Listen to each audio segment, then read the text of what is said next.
और बुलेटिन में सबसे पहले बात करेंगे 2024 के सेमीफाइनल की।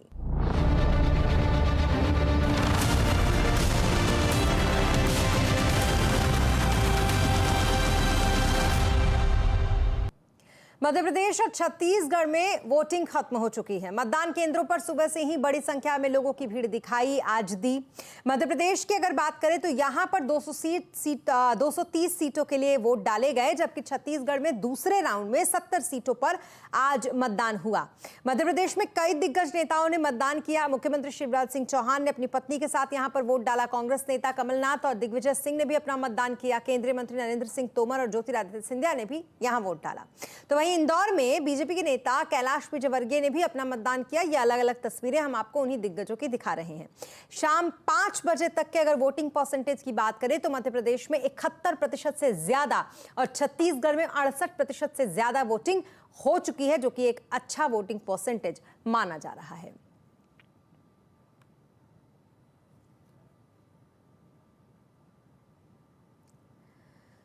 और चुनाव के बाद अब बात आरबीआई के एक्शन और आपके पर्सनल लोन की।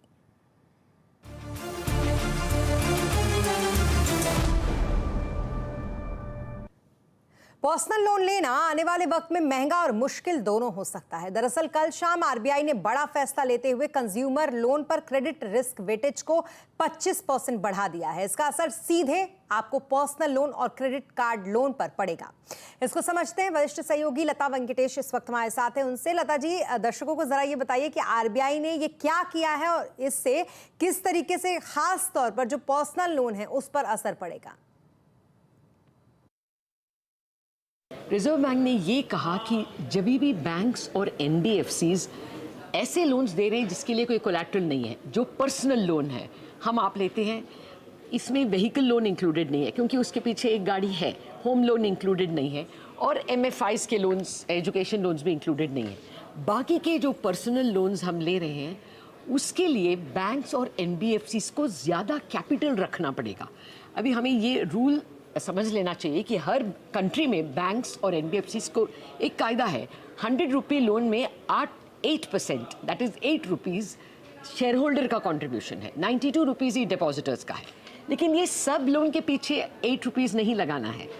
अगर डिपॉजिटर के पैसे आप गवर्नमेंट सिक्योरिटीज़ में इन्वेस्ट कर रहे हो तो उसके लिए 25 पैसा कैपिटल काफ़ी है। रिस्कियर लोन के लिए 8 रुपीज़ से ज़्यादा लगाना पड़ता है।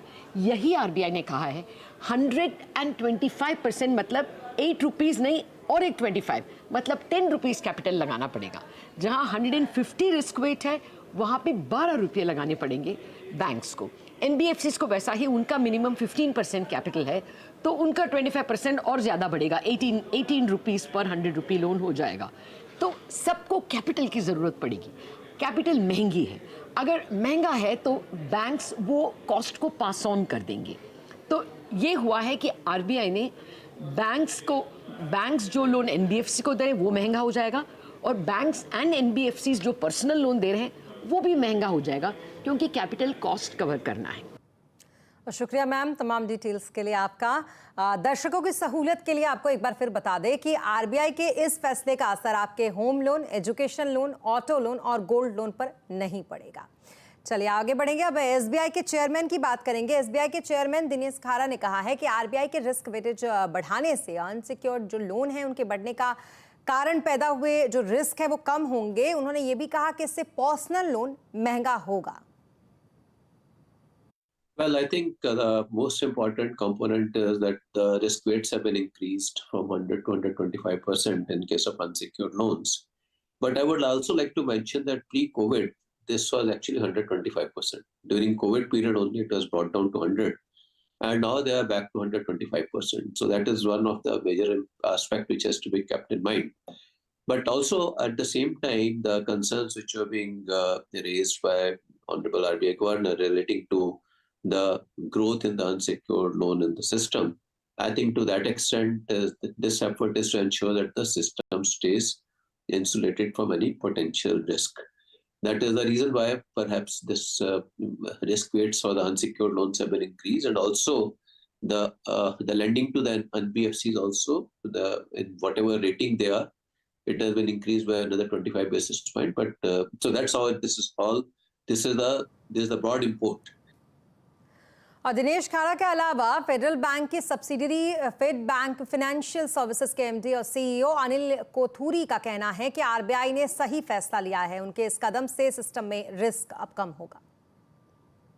आप भारत में इजी लोन डिस्ट्रीब्यूशन के माध्यम से भारत को सशक्त बनाना चाहते हैं, भारत को आत्मनिर्भर बनाना चाहते हैं, लेकिन नए नियम जो कि हाल ही में आरबीआई ने लागू किए हैं, उससे ये इजी डिस्ट्रीब्यूशन ऑफ लोन्स के ऊपर कितना इम्पैक्ट पड़ने वाला है? सो आरबीआई ने कल जो नियम लागू किए हैं, that has been with the intent of ensuring sustainable growth in the financial services sector. RBI ने ये ऑब्जर्व किया है कि कंजम्पशन रिलेटेड अनसेक्योर्ड लोन्स बहुत ज़्यादा बढ़ गए हैं। इससे ज़्यादा बढ़ने से they can be a systemic kind of problem. उस हिसाब से ये लोन देना लोग भी बंद कर लें, इनका डेलिंक्वेंसी बढ़े। सो द आरबीआई जो उन्होंने किया है is to guard against all that and ensure sustainable growth. So that is the RBI measure. Now I think what this will do is to ensure that the rest of the system takes cognizance और जो growth जो है जो ढंग से हो, ठीक तरीके से हो। That is the measure, that is the impact of this circular. इसी में ऐड ऑन करते हुए यदि आप देखें तो लोन देना और फंड जुटाना दोनों ही एनबीएफसीज के लिए महंगा होने वाला है। तो जो मार्जिन्स हैं आपके, उनको सस्टेन करने के लिए क्या प्लान है, कैसे उन्हें सस्टेन करेंगे, आगे क्या आउटलुक भी रहेगा मार्जिन्स को लेकर? सो ये निश्चित नहीं है कि दोनों इम्पैक्ट जो बताए वो होंगे या किस हद तक होंगे, वो अभी हम राय बनाने की प्रयास में हैं। आप देखें, we are a secured lender, so 86% of our business is secured and the remaining is unsecured lending for working capital. ये consumption loans नहीं देते हैं हम, तो वो एक बात है। और दूसरा जो है, हमारे लोन सब प्रायोरिटी सेक्टर लोन्स जो हैं, ये उद्यम सर्टिफिकेट देते हैं for small self employed customers who are engage in productive purpose. So वो लोन देते हैं हम। सो इस हिसाब से क्या फ़र्क पड़ेगा या कितना फ़र्क पड़ेगा, अभी we need to dimension that and we will anyway react to that and take that into cognizance.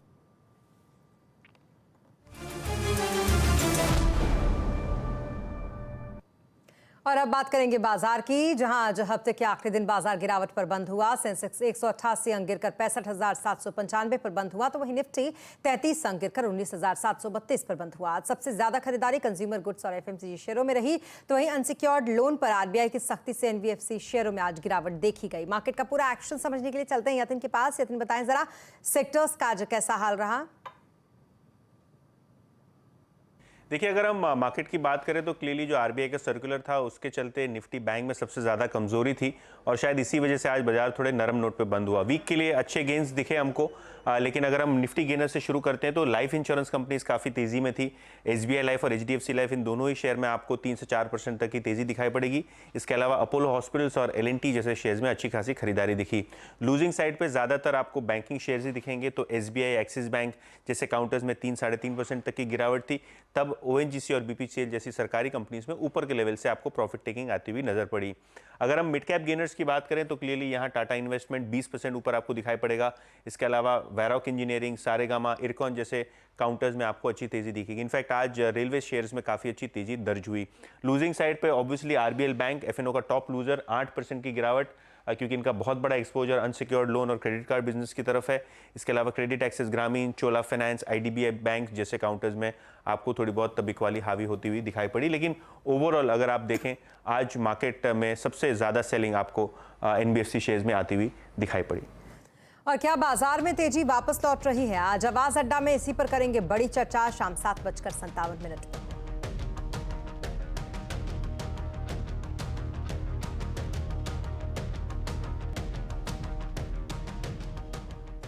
और सोशल मीडिया पर आलोचना के बाद रेलवे डायनेमिक फेयर को रिव्यू करेगी। सूत्रों के मुताबिक रिव्यू में कम परसेंटेज पर कैपिंग लगाने पर फैसला मुमकिन है।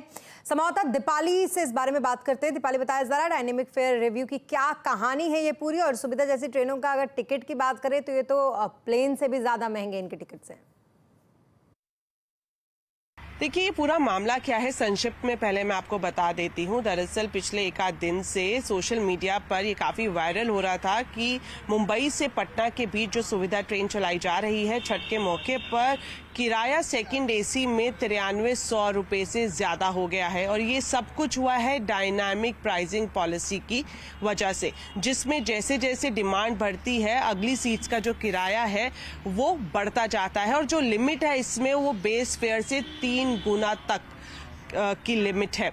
अब हमें ये सूत्रों से एक्सक्लूसिव जानकारी मिल रही है कि रेल मंत्रालय जो सुविधा ट्रेनों में फ्लेक्सी फेयर या जिसे डायनामिक प्राइसिंग बोलते हैं उसको रिव्यू कर सकती है। अब रिव्यू में काफ़ी संभावना ये बन रही है कि जो कैपिंग है जो अभी 3 गुना है, बेस फेयर की 3 गुना है, इसको घटाकर कम किया जा सकता है, ताकि बेतहाशा किराया जो बढ़ता हुआ नज़र आता है फेस्टिव डिमांड के दौरान उस पर थोड़ा ब्रेक लगाया जा सके। जी, बहुत शुक्रिया तमाम डिटेल्स के लिए दीपाली आपका। और अब बात करेंगे राजधानी दिल्ली में सांसों पर मचे संकट की। देश की राजधानी दिल्ली और उससे सटे एनसीआर की हवा लगातार जहरीली बनी हुई है। राजधानी की ही अगर बात करें तो यहाँ पर AQI काफी खतरनाक श्रेणी में काफी दिनों से बना हुआ है। इस बीच दिल्ली सरकार भी प्रदूषण रोकने के लिए कई कदम उठा रही है, हालांकि उसका कोई असर होता हुआ बिल्कुल नहीं दिख रहा। आज की ही अगर बात करें तो 17 नवंबर सुबह 5 बजे के करीब आनंद विहार का इलाका जो दिल्ली का है वहां का AQI 447 रहा। इसके अलावा आरके-पुरम इलाके का AQI 465 रहा। IGI एयरपोर्ट की अगर बात करें तो यहां पर AQI 467 दर्ज किया गया। तो द्वारका की अगर बात करेंगे तो 490 यहां का AQI रहा। अब इससे सटे यानी कि नोएडा और गाजियाबाद की बात करें NCR की, तो यहां का भी AQI काफी खराब श्रेणी में काफी दिनों से लगातार बना हुआ है। और अब बात उत्तरकाशी की, जहां पर टनल में फंसे 40 मजदूरों की जिंदगी की जंग अब भी जारी है। पूरे 6 दिन हो चुके हैं, लेकिन 6 दिन के बाद भी उन्हें यहां से बाहर नहीं निकाला जा सका है। NDRF, SDRF समेत विदेशी टीमें इनके बचाव में लगी हुई हैं, लगातार रेस्क्यू कर रही हैं, लेकिन कोई सफलता अब तक उन्हें भी हाथ नहीं लगी है। अब मजदूरों की तबियत भी बताया जा रहा है कि अंदर बिगड़ने लगी है। हालांकि 2 बार कोशिश फेल होने के बाद अमेरिका के ऑगर मशीन ने 21 मीटर तक ड्रिलिंग का जो काम है वो पूरा कर लिया है। और जैसे जैसे ये मशीन आगे बढ़ रही है, मजदूरों के बाहर आने की उम्मीद वैसे ही बढ़ती जा रही है। दरअसल उत्तरकाशी में रविवार को एक अंडर कंस्ट्रक्शन टनल था जो कि गिर गया, और इसमें 7 राज्यों से आए, अलग अलग राज्यों से आए जो 40 मजदूर थे वो फंस गए और वो अभी भी इसी के अंदर हैं।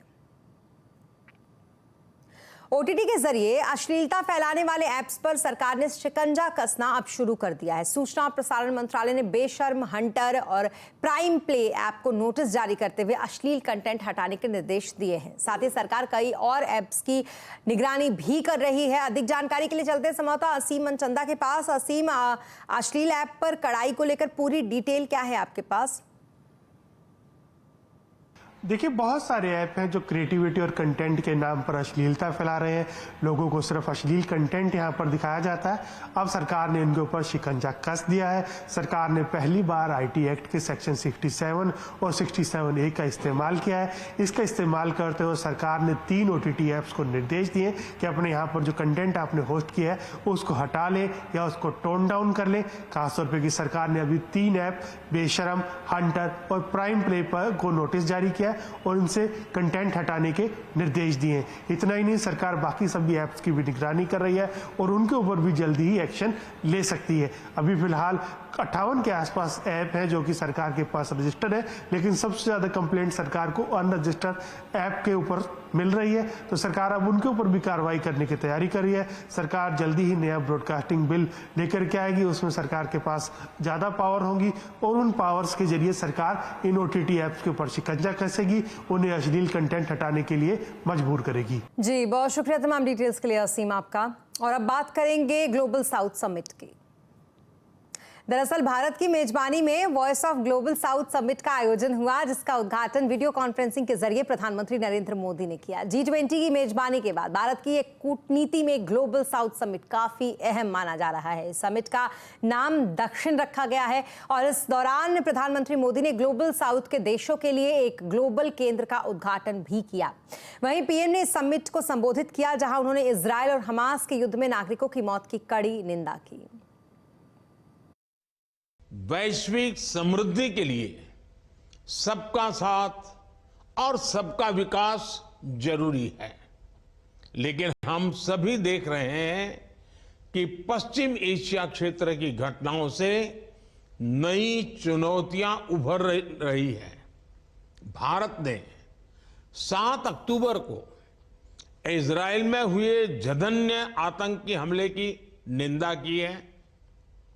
हमने रिस्ट्रेंट के साथ ही डायलॉग और डिप्लोमेसी पर भी जोर दिया है। इजरायल और हमास के कॉन्फ्लिक्ट में सिविलियंस की मौत की हम कठोर निंदा करते हैं। राष्ट्रपति महमूद अब्बास जी से बात कर हमने फिलिस्तीन के लोगों के लिए मानवीय सहायता भी भेजी है। और अब बात करेंगे हरियाणा की, जहां पर प्राइवेट नौकरी में 75% आरक्षण को प्रावधान को एक बड़ा झटका लगा है। यहां पर पंजाब और हरियाणा हाईकोर्ट ने इसे असंवैधानिक बताते हुए रद्द कर दिया। इस मामले की सुनवाई के दौरान हाईकोर्ट ने हरियाणा राज्य स्थानीय उम्मीदवारों के रोजगार अधिनियम 2020 को असंवैधानिक माना और यह भी कहा कि यह अधिनियम बेहद खतरनाक और संविधान के भाग 3 का उल्लंघन करता है। प्राइवेट नौकरी में 75% आरक्षण वाली हरियाणा सरकार की इस पॉलिसी को इंडस्ट्री ने अदालत में चुनौती दी थी। हरियाणा सरकार ने 2020 में इसे पारित किया था। और आस्था के महापर्व छठ की आज से शुरुआत हो गई। 4 दिनों तक चलने वाले इस महापर्व की शुरुआत आज नहाय खाए से हो गई है। इसके बाद दूसरे दिन खरना होगा और फिर 19 नवंबर को अस्त होते सूर्य को अर्घ दिया जाएगा। देश के कई हिस्से जैसे बिहार, झारखंड और उत्तर प्रदेश की कई जगहों पर छठ महापर्व बड़े ही धूमधाम के साथ मनाया जाता है, जिसको लेकर प्रशासन की तरफ से पूरी तैयारी कर ली गई है। जी हाँ, तो छठ महापर्व की तैयारी जो है वो शुरू हो चुकी है, क्योंकि आज से छठ की शुरुआत हो गई। नहाय खाए के साथ ये पर्व पूरा होता है, शुरू होता है और उसके बाद 19 नवंबर को पहला अर्घ जो है, यानी कि शाम के समय का जो अर्घ है वो डाला जाएगा और सुबह के समय का अर्घ 20 नवंबर को डाला जाएगा। इसको लेकर बिहार, उत्तर प्रदेश के कुछ हिस्से और झारखंड और खास करके नेपाल के जो तराई के कुछ हिस्से होते हैं वहां भी काफी उत्साह रहता है और काफी सालों से इसे महापर्व के रूप में मनाया जाता है। एडिटर्स के साथ पीएम मोदी ने दिवाली मिलन किया है। इस मौके पर उन्होंने कहा कि ये वक्त भारत का है और भारत तेजी से आगे बढ़ रहा है। प्रधानमंत्री मोदी ने डीप फेक पर भी अपनी चिंता जताई है। इस मौके पर हमारे मैनेजिंग एडिटर अनुज सिंघल भी मौजूद थे। चलते हैं सीधा उनके पास। अनुज, बताएं जरा, पीएम के साथ मुलाकात में क्या कुछ बातें हुई? देखिए, आज प्रधानमंत्री मोदी जी ने एक जर्नलिस्ट और एडिटर्स के साथ एक खास भेंट की। कोरोना के बाद बहुत समय के बाद ये इस तरीके की मीटिंग हुई थी और प्रधानमंत्री जी ने उसमें 2-3 चीज़ें कही। उसमें एक चीज़ जो उन्होंने कही जिसकी काफ़ी चर्चा होगी, जो डीप फेक्स को लेकर एक कंसर्न बन रही है, क्योंकि एआई, चैट जीपीटी, इन सब पर काफ़ी टाइम स्पेंड किया प्राइम मिनिस्टर ने और उन्होंने ये ज़रूर कहा कि अब थोड़ी सी ज़रूरत आ गई हमको कि इसको सीरियसली लिया जाए, डीप फेक्स को। उन्होंने एक मजाक में एक अपना एग्जांपल दिया कि मेरा एक गाते हुए का भी एक वीडियो बन चुका है और ऐसा लग रहा है कि मैं वाकई में मैं ही हूँ उसमें। तो वो एक एग्जांपल दिया उन्होंने। एक और जो चीज़ उन्होंने कही जिस पर फोकस किया कि 2047 तक इंडिया को डेवलप्ड कंट्री बनाना है और इसमें उनका ये मानना था कि मीडिया को भी एक बड़ा रोल प्ले करना है और हमें हर शहर में जाकर ये पूछना है कि क्या आप अपनी इकोनॉमी को डबल कर सकते हैं। तो ये 2 चीज़ें थी जो आज मेरे हिसाब से मेन रही। बाकी प्रधानमंत्री जी ने क्योंकि काफ़ी समय के बाद मीडिया के वालों से मिले थे, तो जो कोविड में थोड़ा सा नुकसान हुआ था, जो काफ़ी लोगों की लॉस ऑफ लाइफ जो हुई थी, उस पर भी थोड़ा दुख जताया प्रधानमंत्री जी ने। और अगेन ये भी बताया कि देखिए उसके बाद हम किस तरीके से हम लोगों ने बाउंस बैक किया, वो अपने आप में एक टेस्टामेंट है इस चीज़ के लिए कि हम एक डेवलप्ड कंट्री की तरफ जा रहे हैं। जी, शुक्रिया अनुज आपका डिटेल्स साझा करने के लिए। और अब बात करेंगे क्रिकेट वर्ल्ड कप की।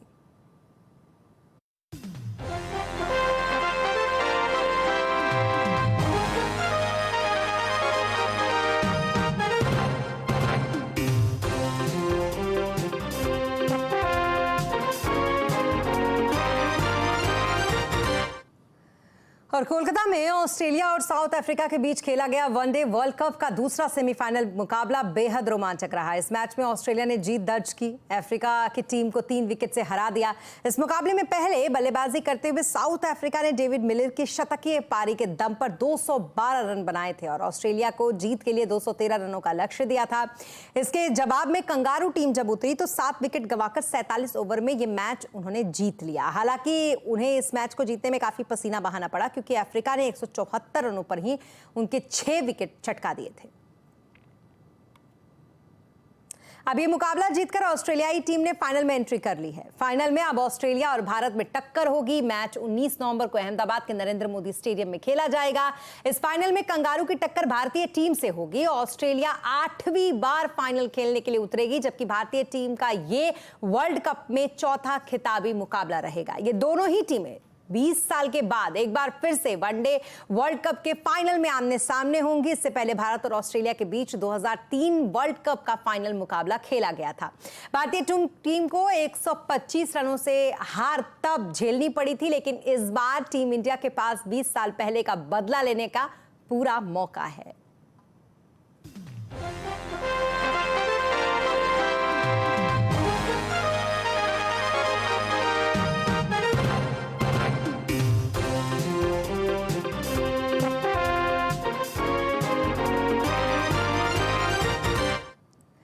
और अब बात करेंगे दिल्ली में चल रहे इंटरनेशनल ट्रेड फेयर की, जहां पर विदेशी चीजों का जलवा बरकरार है। संवाददाता दीपाली नंदा ने कुछ विदेशी पवेलियनों का जायजा लिया।